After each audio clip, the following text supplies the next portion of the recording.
I-Eskom ithi iziphehlizayo zithwele kanzima njengamanje kodwa ayilindele ukuthi uhlelo lokucisha konga ugesi luzokweqa esigabeni sesithupha kulobu busika.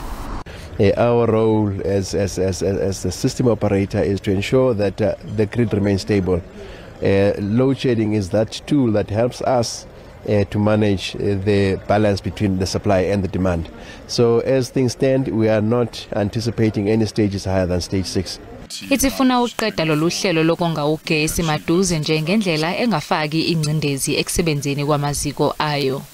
We believe we need to continue along this path of supporting our Eskom executives to fix the system for improved energy availability factor, find opportunities to add more megawatts onto the grid, and the third tier is find ways and means, innovative ways and means of ensuring that we manage our energy efficiency, our demand side management.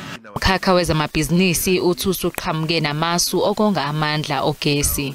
When you look at each one of them, you have to look at it from a cost point of view as well as from a speed point of view.